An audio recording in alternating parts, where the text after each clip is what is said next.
Welcome back to another edition of the Be Forever Cool podcast. My name is Rex45. We got the real Luis Ortega in the building. We got Cheetah 747. What's going on, fellas? How you doing tonight, Cheetah? Good man. Another day, another dollar. That's how I'm thinking today.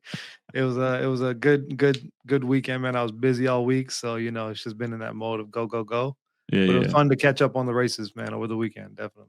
That's what's up. I hear you about being busy. I don't like it. I don't like it one bit. How about yourself, Lewis, man? How's Same it here, going? man. Busy weekend, but it was a good time. Got a lot of done. Got to see some good racing this weekend. MotoGP, Moto2, Moto3, Moto America. So good balance of work and play. Nice. I like that. Same here. And well, let's jump into it. Let's talk about qualifying in MotoGP. Before qualifying, a lot of crashes. Marquez, jacked himself up a couple of times. Some riders went down there. What are your thoughts on the 12 guys in qualifying? And is it safe to say that Quartararo might get a lot more poles before the year is over? Dude, he's got a lot of those Tissot watches, doesn't he? Like at this point, so For he's this racking them year. up for sure. So once again, he's showing that he's definitely deserves that seat on Yamaha more than anyone. He's the top dog there. And Pecco was able to get in second, Alex in third. But I think what happened is you saw Mark put over. I think he overthrew turn one going into one of those laps, and that was his last chance at getting pole over there. But Mark's just insane, man. I mean, we can talk about the race in a minute, but him going into those couple of crashes he had weren't easy on him, man. He had that messed up jaw and he looking like Crimson Chin, if y'all remember Crimson Chin. you know, but like he really, I remember back in the day when he was on, I think in early in the Honda days, he had another crash like that on Moto 2 where he had his chin fucked up or messed up rather.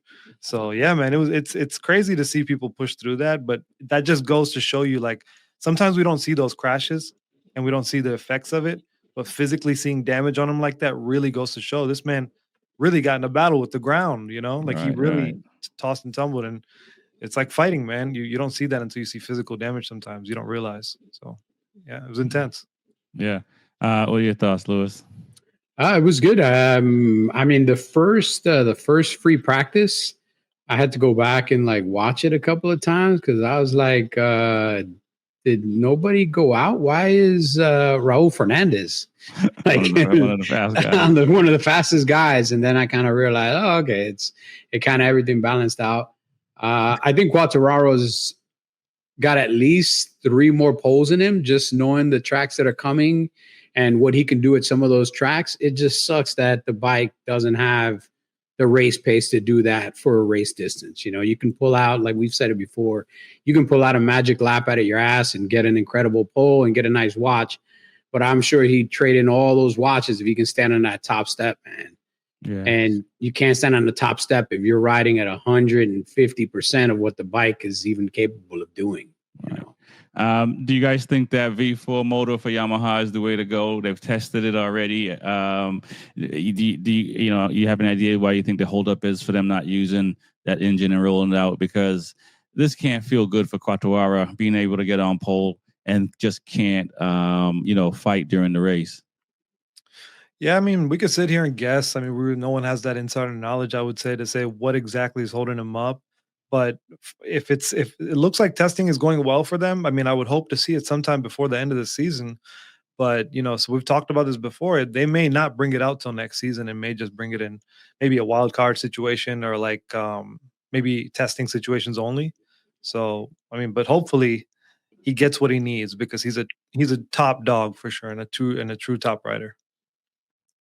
Yeah, I think in the class, I think him and Mark are the leaders of the class in whole in talent. I think Quartararo and Mark can out talent everybody else in the entire field. It's Mark is it's in a better position because he's in a better bike, and Quartararo is in Mark's old position when Mark was on an inferior bike. He's trying to outride the limitations of the bike.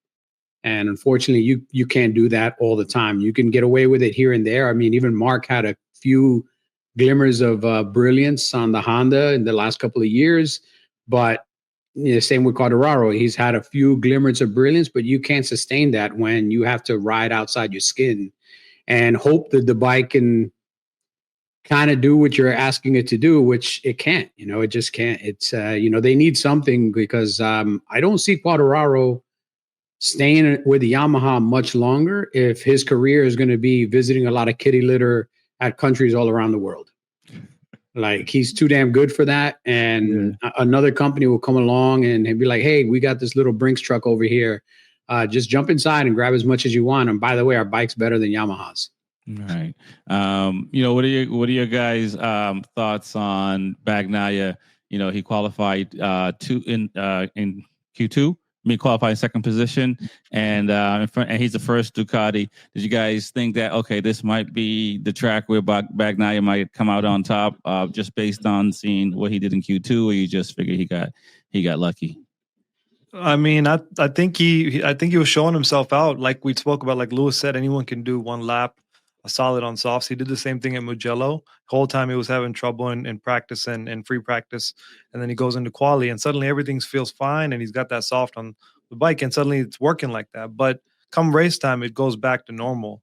What I think is, I was hoping for a good sprint situation. He did perform better in the race.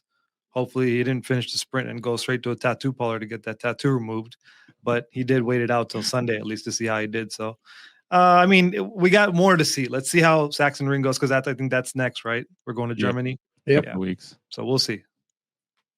Yeah, and I mean, in qualifying, if you look, I think it was the top 11 or the top 12 were all within 1 second of each other, and some of them were within like less than a tenth of each other. So there was a lot of stacked talent in the front.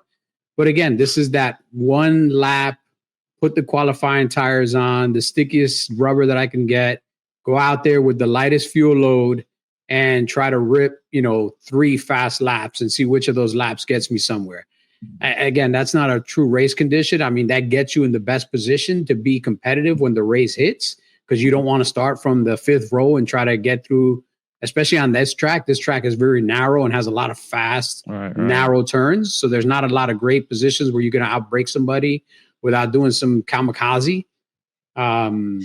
So it did help him, but then once the race pace hit, and now you had to do this kind of race pace for a long distance, that's when you started to see him, kind of struggle, start falling back, try to crawl himself back a little bit. Unfortunately, Alex Marquez had his incident with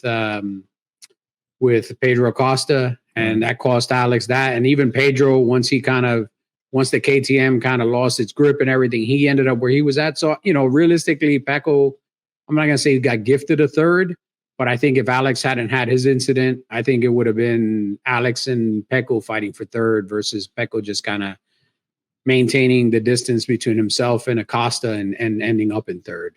Gotcha. All right. How about Bezzecchi? I mean, I had him as somebody that could have won the race, a second and a third place. Pretty impressive for Aprilia. And in the main race, I mean, he was right there with Mark. He couldn't get around him, but I mean, I think this is the first rider that we've seen put pressure on Mark the last 3 laps of a race. Yeah, for sure. I think I didn't expect that at all. Coming, especially in the sprint, the way he did. I mean, for those few laps, I just sat there thinking, like, is he going to pass Alex and Mark right now with the pace he's bringing? It was really fast, man. And all of a sudden, somewhere in the sprint, it evened out. It evened back out, and he stayed in that steady third that he finished in. And even in the race, man, I mean, he just has that extra gear at this track or something. But that Aprilia seems to be coming together for him. And I mean, I wouldn't have bet who would have finished in second. Was it Alex or Bez for the race if Alex hadn't gone down? That's how good Bez was riding there. So very impressive by him. Gotcha. And I mean, I think Alex was in 4th place fighting for 5th with Pecco when he went down. So yeah. He was kind of backsliding a little bit. But go ahead, Lewis. Marco Bezzecchi put on a great show, both in the sprint and in the race. In the sprint, he definitely, again, a truncated race. So you get to burn your tires a little more. So you don't really have to conserve. You don't have to really pace yourself. You can just go full throttle because you only have half the distance. And you know that if you manage the tires, you can go 20 plus laps. If I don't manage the tire, who cares? I only have 11 laps. Let me burn the rubber to the steel threads and see what I can do. He had great pace. He got close to the two guys in the front, and then it kind of just settled into that. I can't really get them. They're pushing. I'm pushing. I'd rather bring it home on the box than in a box. So let me just stay with third. And then on Saturday, he had really great pace. He got past a lot of guys. Like he did, he didn't have as many guys to get through. Like he didn't start from 18th place to finish 5th. So that was good for him. But the one thing that did happen in that race that hopefully now will shut all these sofa mutants up is when he got behind Mark managed him from the front. Mm-hmm.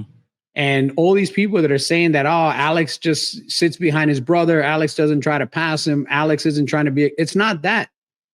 You got a guy that's a beast in front of you. Catching Mark and passing Mark are two different animals. And as the tires go down, passing him becomes even harder because if you looked at the race, you can see the slinky effect. Mark knew where he was slower, so he would gap him where he was faster. Yep. He knew he was going to lose that gap where he was slower, and then he would gap him again where he was faster.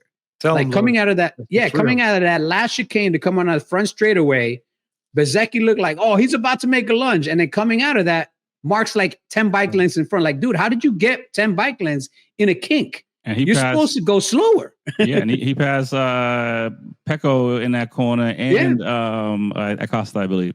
And Mark, again, this guy is so intelligent. Not only is he talented, he literally was like, I know how fast Bezzecchi is in that corner. So that means he's studied everybody's data. He's seen where everybody has strengths and weaknesses and understands every opponent's strengths and weaknesses. And when it's time to race and he knows who's behind him, he somehow goes in his memory and is like, all right, I know they're fast in turn 11, 12, 13. I know they struggle here, struggle there. I'm faster here, if there. I don't need to look back. I can manage this just by looking on my board and seeing what the time is and understanding what I need to do to maintain them there. And the dude's a beast, man. So for everybody that thinks that Mark's just letting him win, like nobody lets anybody win. If you understood how much money is at stake between second place and first place, you would just shut your mouth, man. It's ridiculous. And I would say I was going to say that what won him the race, his intelligence or just his ability to ride the bike. And you kind of answer that, which is I think to me it's his intelligence in this weekend, because he wasn't the fastest guy this weekend, and he didn't get the best start. He didn't get a bad start, but he didn't start out in first place. But he figured out how to get there, and once he was there, he just used his smarts to manage that. And Pecco was good at doing that last year. Mm-hmm. But unfortunately, this year it's a little bit story. What are your thoughts on Raul Fernandez? I mean, I still think this could be a digi in 2021 and 2 where he saved his career, because Raul is riding at Aprilia really nice too. Yeah. Something happened in the sprint, right, where they Morbidelli and him clashed. I know Oliveira. No, Agura. Oliveira. Oliveira. I think it was Oliveira on the in the. I gotta look at this. No, Fernandez. No, it was Fernandez and Morbidelli touched him. And was it Morbidelli? I think I was just like Morbidelli, man, again, and it was, yeah. Because he went down. Oh, because he went down in the sprint. Yeah. Okay. Yeah, so that happened, but yeah, I mean, he's looking pretty good. I mean, right, there's only a few Aprilias to compare to, right, at this point, but it's them two right now, because Ayagura was kind of doing all right until he broke his leg. So I mean, so those are the two, and it looks like Bezzecchi is the reference. Yeah. I mean, I don't have much to say about that, but I mean, I think he may or may not have that shot at next year again with Aprilia. I don't know, because it's going to go year by year for him at this point. Yeah. Well, he has a 2-year contract still, so it goes till 27 or 26. The 26. Okay. He has to renew for 27 or find a new job. But if his teammate is still Agura and he keeps performing Agura, then you kind of do secure your job at that point, as long as you're better than your teammate. Very few teams get rid of the number one rider on the team, even if they're not at the top level. But a top 10 for Raul Fernandez is great. you know, at least for his career, for his confidence. Because, I mean, he started this year and the way he was riding, it seemed like he had no confidence in himself and the bike and the tires and anything. And now in the last couple of races, he started to put some stuff together, started to qualify a little bit better. Isn't finding the kitty litter as much without Morbidelli's help or somebody else's help. Morbidelli he should put a patch on his back says this way to the kitty litter, because he's going to put you in the rocks. Was it, I forget, was it the sprint race or the main race he had the long lap penalty? Main race. Yeah. Yeah, I mean, I don't. It was him and Digi, right? Him and DG. That's when he got that. Yeah, and he was like, they weren't I remember the commentators being like, "Yo, let him by, man!" Like pretty much being like, "Yo, you're not letting him by. Go do the long lap." And he again, there is a big difference in pay between one spot and the other. Every spot you have is a little bit more coin in your pocket, and this is not my job to let you go by me. Right, but I think for Morbidelli, if he was smarter, and we've seen, I think Lorenzo and Marquez do this. Oh, Marquez do this last year. He should have let him go. He should have let him go, because he had enough space between the guys behind him that it wouldn't have mattered. But he had a chance to at least finish in front of Digi instead of doing that long lap penalty, because he just had to just fall back a position. And I think I'll lose a second, I think. Yeah, he only lost one. I mean, going through that particular long lap, I think it adds like 1.8 seconds if you do it like spot on. Right. And if you look at the way he did it spot on, and it dropped him back like maybe a second, you know? And he finished in that same spot. It's not like he went any further back, because there was such a big gap from that spot, you know. But again, it's sometimes it's that fighting mentality that, like, I don't want to let anybody go by, especially my teammate. Right. Yeah. Go ahead. No, I think it was combined, the fact with the LLP, the long lap penalty right there in that lap while they were saying that. Other than that, yeah, Lewis is right. You don't let somebody by just because they're your teammate, or, you know, they can have a chance at doing anything points wise. Or have you guys got to see the Formula One movie? Have you seen it? Yes. My brother saw it and told me to see it. In the movie, that Brad Pitt and his teammate are going neck and neck, and they end up crashing. And he's like, you know, the teammate came over. He's like, "Oh, you didn't let me pass." He's like, "It's not my job. I don't let anybody pass." Yeah. Teammate or not, I don't let anybody pass. You got to earn your pass. Okay. And same thing, man. In racing, you know, unless you have a mechanical issue or something where you can cause yourself injury or somebody else injury, you do everything you can to keep the guy behind you. Right. No, it's going to be tough, because I think Morbidelli is he's definitely shooting himself in the foot like every round. He gets like, you know, one step forward and two step backwards with these action, and hopefully he'll sort. And this carried over from last year too. So again, at least this year's a little bit better. But he seems to get into weird situation. Let's talk about Yamaha with Oliveira, because he had went off in the race. This guy has so much bad luck. That like he can't even finish a weekend. Yeah, how did Oliveira go out? Oh, that's with Iagura. Yeah. Right. Oh, in the beginning, right? That's with that was with Iagura. Yeah, man, that's unfortunate for him. What can you do? I mean, you're right. I mean, I don't even know what to say for that. Ogura clashed him. Ogura didn't go down though, right? Yeah, he went down. Ogura went down. Yeah. Oliveira stayed up. No, he went down too. He was out. Oliveira was out. Mayer was out. Aldeguer was out. Alex and Salvadori. Yeah, Aldeguer went out in that high side later. But yeah, I forget how Oliveira went down. But it's unfortunate, man. Like, what can you do? It was getting really crazy in that track had some weird stuff going on even in the beginning, right? Like they were saying it was cold and hot temperatures or something weird with the temperature. We saw the high sides, like the rear would come around, but then the front looked like it was having a lot of chatter. With the Gura's crash, I remember that. And that's just like a sign. Chatter is a sign of too much grip. So I don't know what that means when that happens at those kinds of tracks. They couldn't get that dialed in, and then all of a sudden, of course, that's the biggest challenge of GP. That's why it's so interesting to see. Like, we see the winners and the losers, but they've had to battle in their own challenges so much. Like they have to battle with tire pressures, everything going on with the body, the physical changes, the characteristics, when the temperature changes, the tire changes. Mark is just able to deal with that in such a deadly way that he knows every strategy, everything in the book, right? And he knows mental games. So I mean, it's just wild, man. It's a fun game to watch. I love this thing. I think I got sidetracked on that one. No, no worries. We're talking No, that's about good. I agree with Oliveira's misstep, but I might as well add Lewis. I mean, Jack Miller's looking pretty good. I mean, if there's a guy that trying to save a seat, this is another guy that's he's like the second Yamaha right now.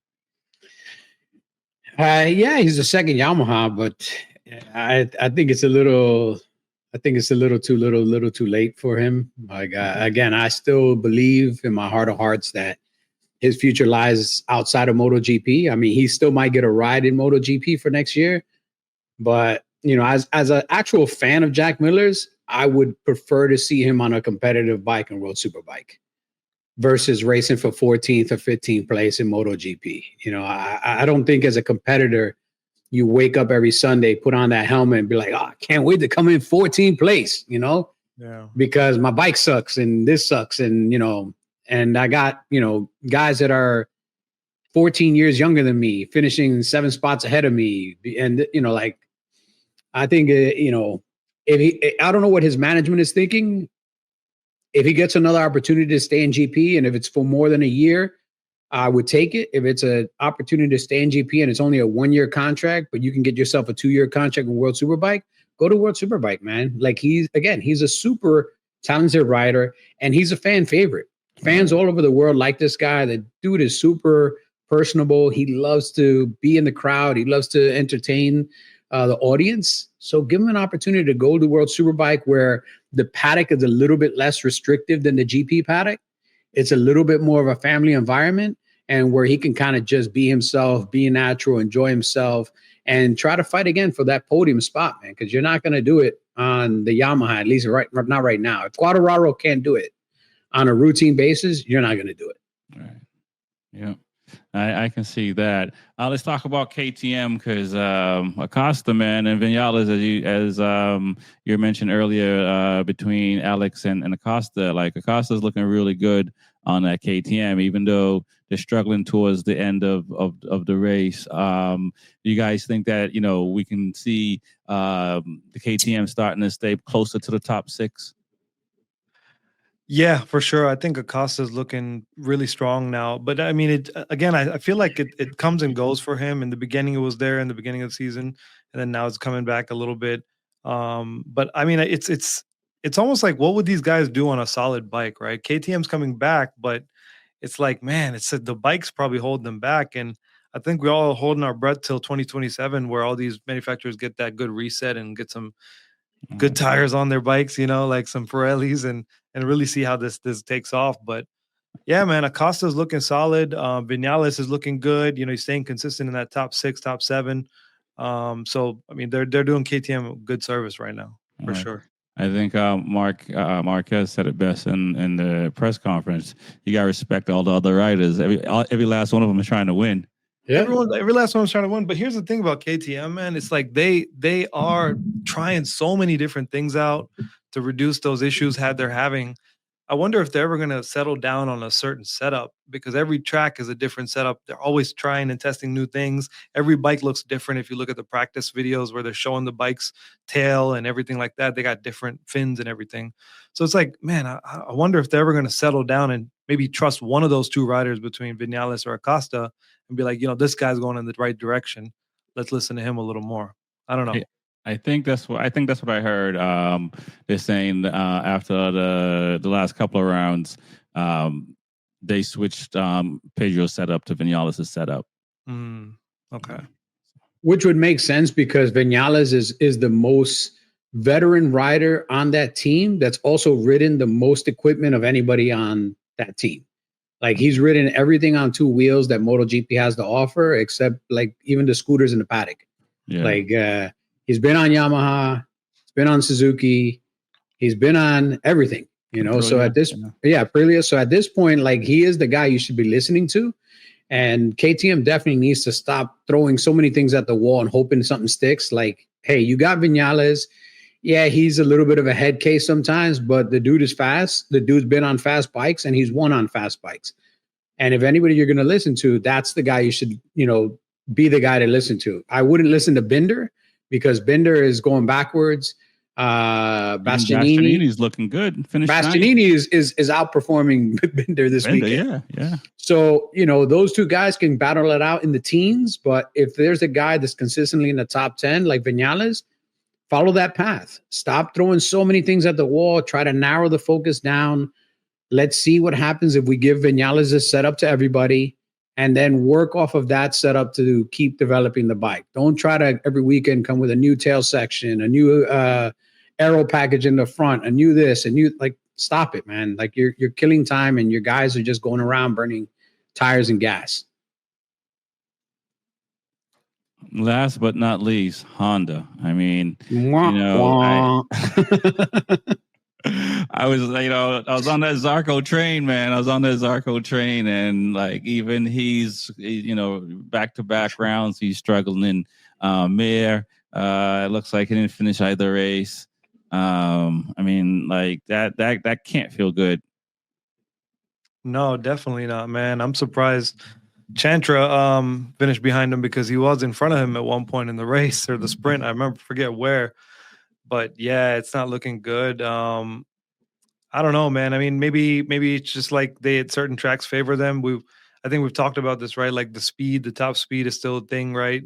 So I don't know, man. It's I think it'll come. Their time is coming. I think a lot of different manufacturers are going to have the great reset, and I keep saying that. But me and a couple buddies this morning, we were even talking about this. We were talking about where is the Ducati going? Is Ducati going to dominate? We were talking about Honda's going to pull out the money, right? They're going to pull out the money for Martin because Honda has the money, but they're in this position where they don't have to do that, right? They're still going to get this reset. They're going to get the tire reset, and at the end of the day, Martin on this, that's a whole nother story, by the way. He's lost some stock. He's lost value there. Who knows if he'll even get out of that contract, but we'll see. Because apparently he didn't meet that clause that allows him to do that. So we'll see. I can't see how, because he only had one race. Right. But and I can't imagine that Aprilia would have it just one way. I don't think so. No, I mean, they would want to keep that rider, but then you got this bad energy. Now you're going to put him back on the bike, and I mean, the latest thing was he's declared unfit again for Sachsenring. So, is he getting fake doctor's notes out here, man? Maybe. I would claim PTSD, man. I mean, I think he has some trauma from Ducati not signing him to the factory seat. He's gone crazy, because he's. From us looking at it, or from myself looking at it, it looks like he's he's really hurting himself. No one else. Yeah. So those are your thoughts on KTM, I mean Honda, and is Martin, Honda is sad because they've shown the same thing, glimmers of brilliance here and there. Zarco has shown some glimmers. Even the last round or two, like Mir has been a little bit more consistent. I mean, Marini is the only one that is really the most inconsistent. He just can't finish races, and then he's been injured, and everything else is going on. Like Marini is the one that's most at risk. I know Honda is struggling to find that path that'll work at every track. So maybe this particular track just wasn't a Honda track. It didn't really benefit the strengths of the current model Honda. But we're going to Sachsenring next. We'll see what happens there. I think Sachsenring is going to be actually a good track for Yamaha because you don't have a lot of long straightaways. You have a lot of fast sweeping turns. This is where the Yamaha excels. And, the one thing that sets the Yamaha and the Ducati apart is the stability of the braking of the Ducati. Always seems to outperform the Yamaha. But again, I think this next track is going to be a Yamaha track. And maybe Honda can be at least in the top 10 with somebody. I mean, this weekend, they didn't have anybody in the top 10, which is, sad in the race to not see a Honda in the top 10. But at least we still had a good mix. That's like I've always said, I like the mix. I want to see Aprilia. I want to see KTM. I want to see Ducati. And that's what we got this weekend. We got a bunch of different manufacturers all up in the top 5, which is great to see. It wasn't a Ducati lockout in the top 4 or 5. Yeah. And let's just talk about the overall race in general, as you mentioned that, because it was one of the more competitive races for the top 8 guys. Yeah, no, for sure. This past weekend, the top 7-8 guys. I mean, I wanted to be a little bit more competitive, a little bit longer. I think when we got to lap 13 is when all of a sudden, like, the train broke apart, and fourth and fifth really drifted further back, and then sixth and then after that, it just became like a long parade, managing the gap.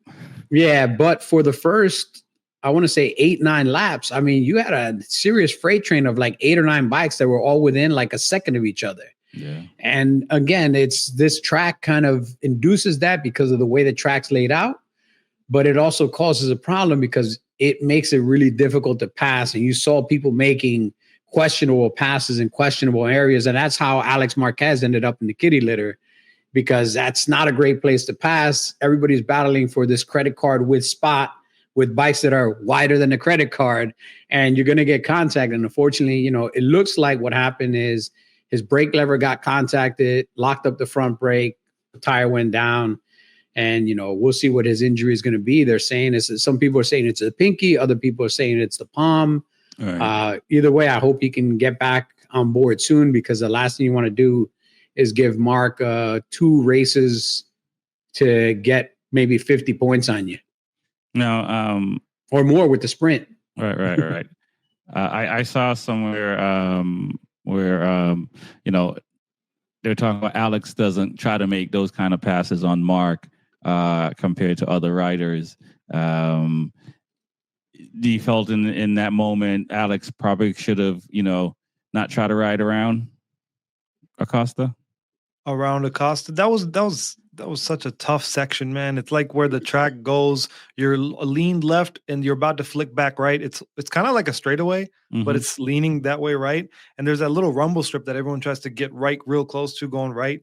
And we're all trying to get through that one little credit card patch, almost like Lewis said, of like 4 feet wide. It's really, you're trying to fit 2 bikes in that section, and no one wants to let off, because the next corner you're breaking into from a straight line, right? In almost. So everyone wants to get that section, and it was just aggressive. It was almost unfortunate that happened. Maybe the brake guard lever wasn't positioned correctly for the lean angle they were at, where it touched. Right. Maybe it flicked up, maybe it was loose, who knows? But yeah, it was just a weird crash, is what I thought. When I saw it, I was like, man, I know his front didn't lock up for no reason. I knew it was a brake lever crash, but yeah, just didn't expect. When I saw it, I thought the front wheel came off the ground and grabbed the brake and locked up and came down and that went out. But when they did the replay, kind of like from overhead, it's possible that Acosta could have touched the brake lever. Right.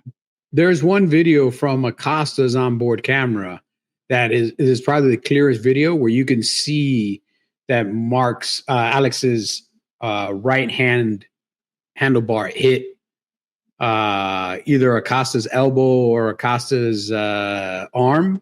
And caused that lock. Like it's onboard video from the KTM. That's the clearest video where you can see the hand where it makes contact with his arm or something, or his elbow.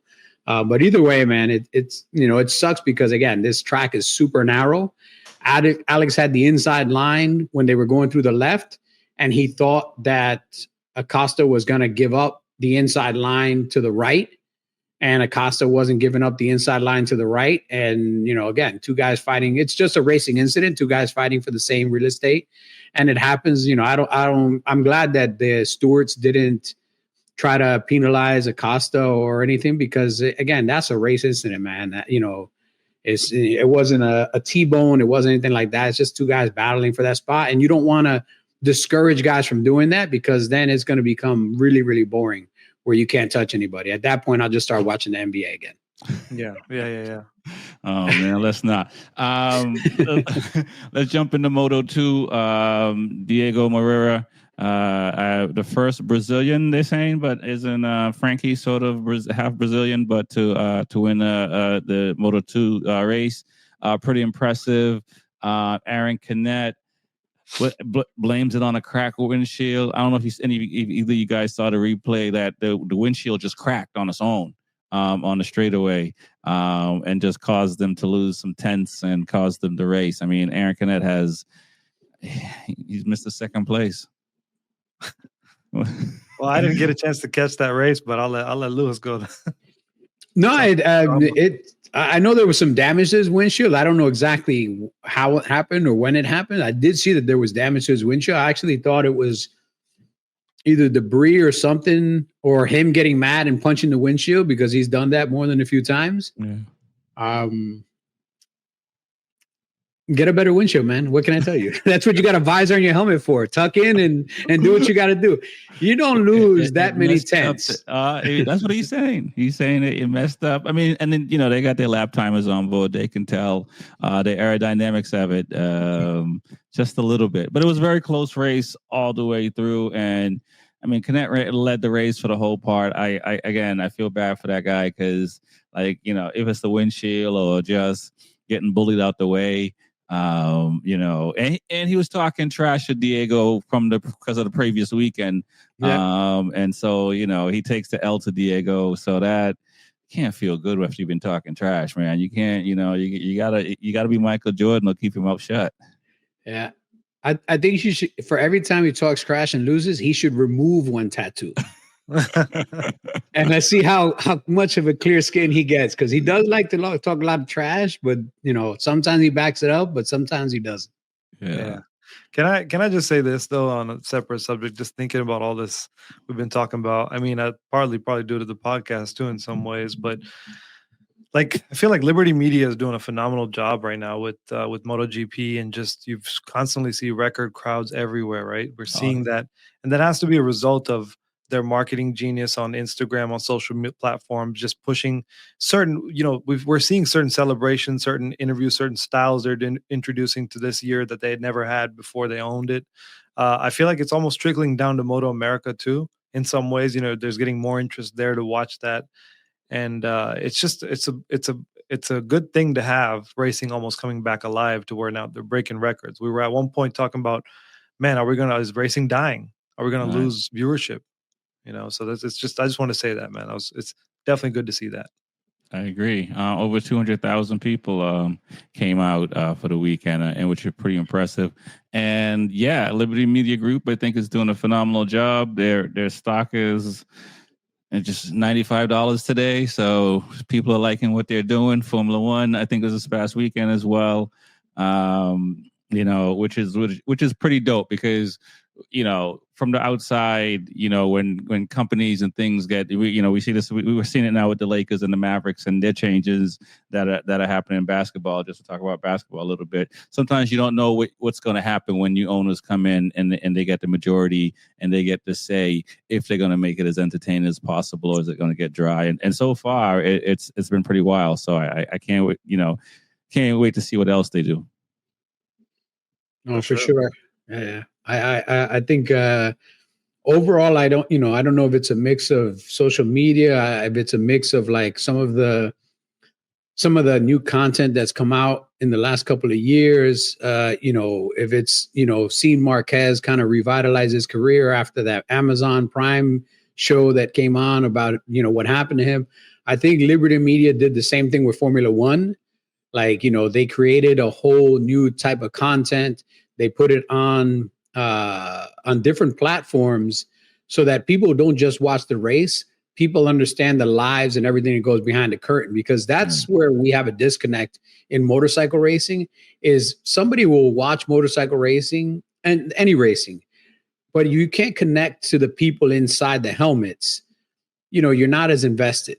And if you look at the people that are invested in motorcycle racing, they're either invested in the bikes, or they're invested in the riders, or they're invested in a combination of both. And to get new people into the sport, that's what you have to do. And the only way you can do that is by taking the helmets off these guys and giving them an opportunity to have a voice. And you also have to have the right riders, because there's certain riders that you don't want to put a microphone in their face. They will actually cause you to lose customers. Right. They just are horrible on the mic, don't know what to say, look up into space. They're guys that end and start every sentence with or so. And then there's other guys that have media training, that are great speakers, that are personalities, that have engaging backstories. The Marquez brothers have engaging backstory. Mark has an engaging backstory coming back from injury. Pecco has an engaging backstory. Morbidelli does. There's so much. If you can get that content in front of people, people will watch it. And, they have a couple of more documentaries that are coming out. There's a Giacomo Agostini documentary that's being done right now. Yeah. And again, the more you know the history of the sport and how the sport has evolved, and you get it out into mainstream, you put it on Netflix, you put it on Amazon, you put it on these platforms where millions upon millions of people go there looking for content to consume, they're going to come across it. And they'll sit back and watch it. And this is how we engage new people. Right. Yeah. I completely agree. And looking forward to it. But let's talk a little bit more about Moto 2. Joe Roberts signed into another 2-year deal with the American Racing Team. What are your guys' thoughts on that? Is he do you think it's well deserved? I mean, he was riding mostly injured earlier this year, so he was just really recovering, and now he's top 6 guy now. Yep. Yeah, I've heard he's doing a little bit better, man. It's good for him to get another 2-year deal with them. I mean, when he was injured, he was out for like a good part of the beginning of the season, right? Yeah. Yeah. So, I mean, it's good that he's able to stay there. And I mean, if he's happy, I don't think he's going to get a shot at GP now at this point in his career, right? So, it's good that he got that other 2-year deal. Nice. What are your thoughts, Lewis? Yeah, I think it's great to still have an American presence in motorcycle racing at the top level, even if it's in Moto 2.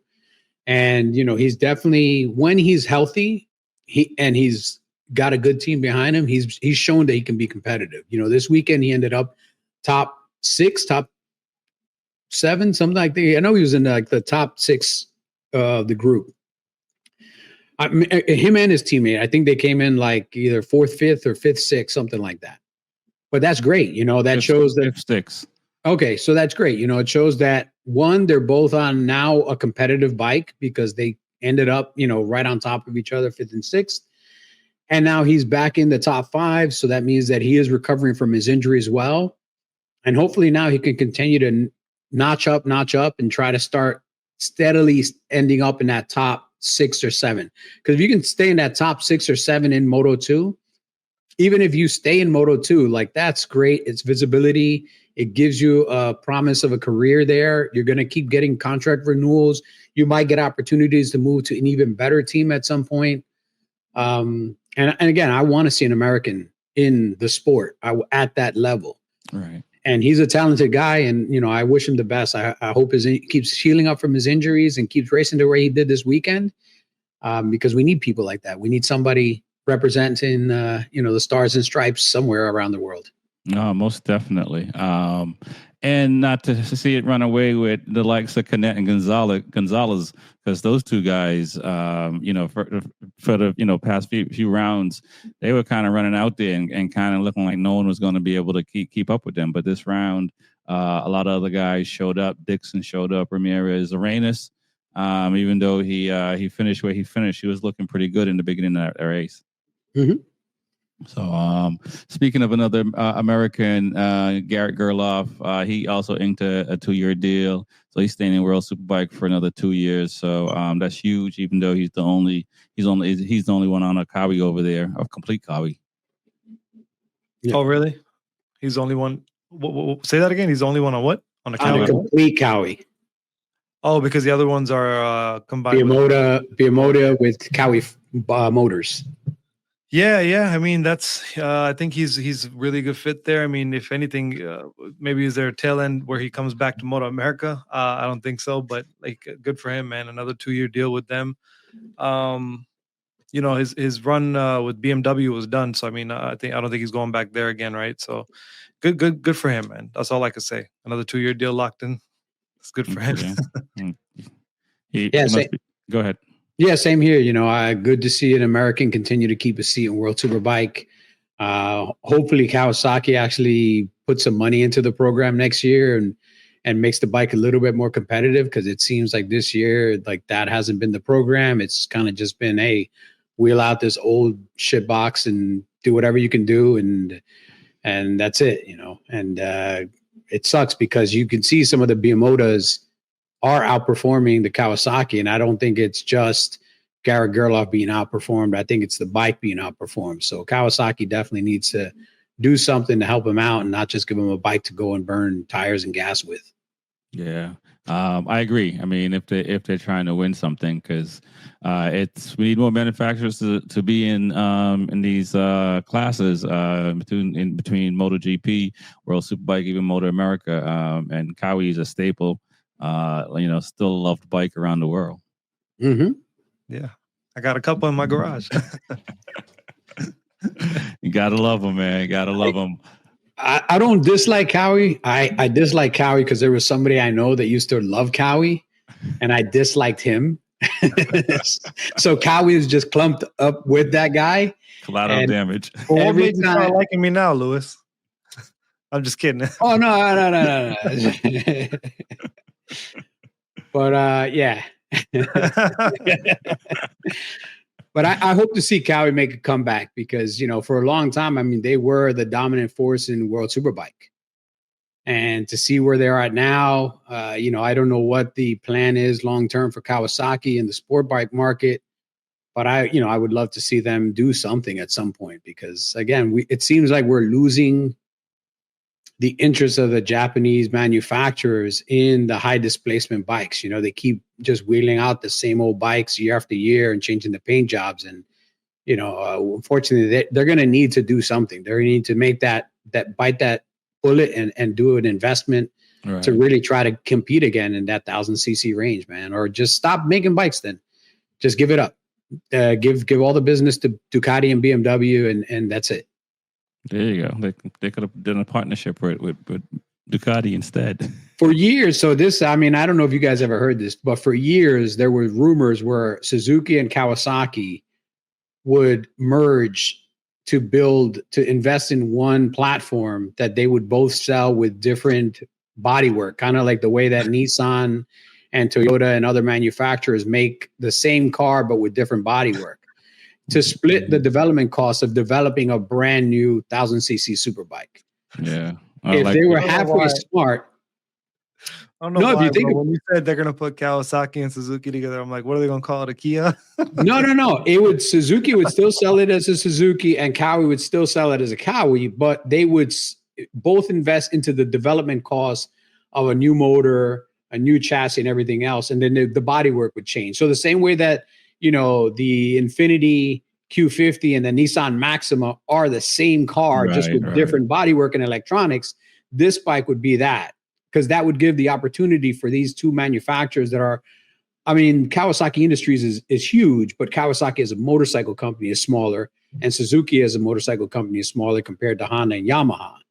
And so this isn't for Yamaha. I mean, this isn't for MotoGP specifically. You're talking about? No, this goes back to like the 90s, early 2000s that they would create this investment that they would both develop the same technology together, split the cost, and then both benefit from this new motor, this new package. Because then I could create my Suzuki with my frame, swing arm, forks, and everything else. You create your Cowie with and then we both use the same motor. And on the consumer side, now, if you think about it, it's the same motor. So the parts are going to be more readily available. There's going to be more parts. So it does benefit both of them by having a more competitive bike that neither one of them has to invest, $30 million into developing an entirely new package. Right. And then that would also at the consumer level, maybe keep even the cost of the bike down because each manufacturer individually didn't invest this much to develop the power plant. They split the cost of developing the power plant. Right. I'm always looking at the numbers. And if Kawasaki and Suzuki want to be competitive, this is a great way to be competitive and have a competitive motorcycle at a competitive price point that nobody else can touch because you're not both individually investing millions and millions of dollars. You're only investing this much. Yeah, I mean, we've seen that in cars, right? I mean, I used to have an Eagle Talon. That was a DSM. That was a Mitsubishi something. Diamond Star Motors because it was Chrysler, Mitsubishi, and I guess Eagle was a different. I don't know what that was, but the Toyota Supra right now. AMC Eagle is their own spin-off for Chrysler did. Well, the Toyota Supra right now, that's a BMW. What is it? Z7 or Z8. Right. And Lotus does that with they used to do with the Celica motor, right? They put the Celica motor in their car, I think. Yeah. But they just did what they do best which was frames and the way they built the motor. I mean the frame itself. Nobody wants to make me the CEO of Kawasaki and Suzuki, so I can make this happen. Unfortunately, No. No, I don't know about now, man. Yeah, but I don't know. It could be good. Could be good, guys. Well, I want to thank both of you guys for coming on, man. It's the Be Forever Cool podcast. My name is Rex45. Peace. Take care, guys. Take care.